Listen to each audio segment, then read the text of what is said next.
और इधर जैसे ही माँ भगवती को कथा सुनते सुनते नींद आ गई। कथा सुनते सुनते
बोले बाबा ने कहा सुनाओ ना।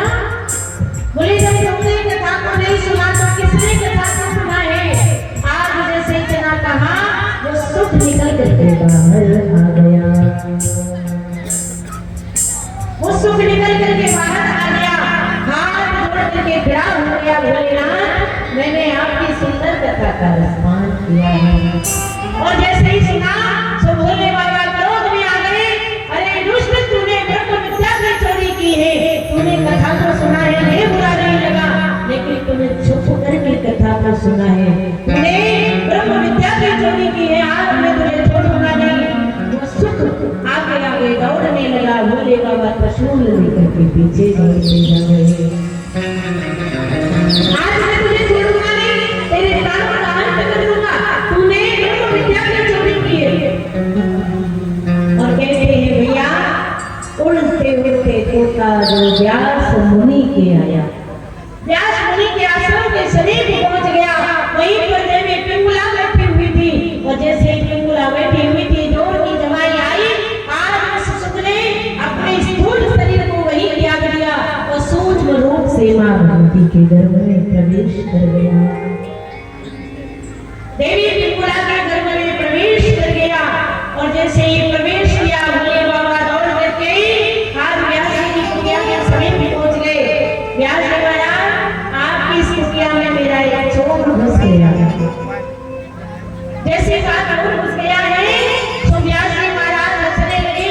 बोले कैलाश के वासी के पास कोई धन है जो चोरी करेगा? कोई सुंदर आभूषण है जो धन की चोरी करेगा? बोले महाराज आपके खाने के ठिकाने नहीं, आपकी चोरी क्या कर ली? बोले बाबा कहने लगे तुम जानते नहीं उसने ब्रह्म विद्या की चोरी है, उसने मेरी अमर कथा को सुना है, आज मैं उसे छोड़ूंगा नहीं। और जैसे ही कहा व्यास जी महाराज कहने लगे बोले बाबा नाथों के नाथ भगवान भोलेनाथ आप इतने सीधे हो, आप इतने सरल हो, ये मुझे नहीं पता था। जिसने एक बार अमर कथा को सुन लिया वो तो अजर अमर हो गया, उसे कोई मारने वाला पैदा नहीं हो सकता। कोई मार सकता है क्या? अरे भोले बाबा आप भी उसका कुछ नहीं बिगाड़ सकते। और जैसे इतना कहा तो महाराज भोले बाबा समाधि लगा करके बैठ गए। कभी कोई निकलेगा, जब भी निकलेगा उस बालक के प्राणों का अंत कर दूंगा। सुबह से शाम हो गई, 1 2 3 4 5 6 7 8 9 10 11 12 वर्ष हो गई। भोले बाबा ने मन में विचार किया ये बालक कब नहीं निकलेगा, मुझे लगता है कहीं अंतर ध्यान हो गया।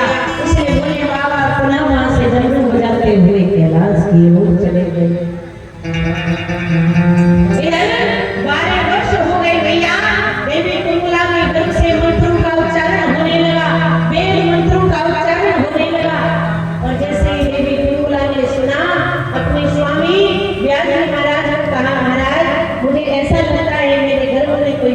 पुरुष परफेक्ट होकर के आएगा। क्यों देवी?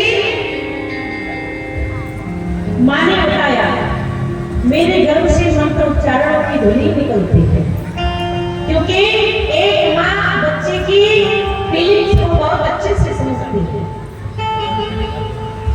बालक ऐसा मूवमेंट अपने पेट में बड़े बड़े कर रहा है, माँ को हर हर चीज हर पता रहती है। वजह से इतना कहा, व्यास जी महाराज बोल पड़े, अरे पुत्र अब तो बाहर निकल आ, तेरी माँ को बड़ी गर्भ की पीड़ा सता रही है। मानो अंदर से आवाज आई, पिताजी मैं अभी नहीं निकलूंगा। क्यों नहीं निकलोगे? बोले मुझे पता है मैं संसार में आते ही विष्णु की माया मुझे पकड़ लेगी, इसलिए मैं नहीं आऊंगा। व्यास जी महाराज ने कहा पुत्र तुम बाहर आओ, तुम्हें कोई माया नहीं देगी। सुखदेव जी ने कहा पिताजी मैं आपकी बात पर कैसे विश्वास करूं? मैं नहीं कर सकता। स्वयं नारायण आकर के कहे पुत्र तुमको माया नहीं व्यापेगी, तभी मैं आऊंगा, उससे पहले नहीं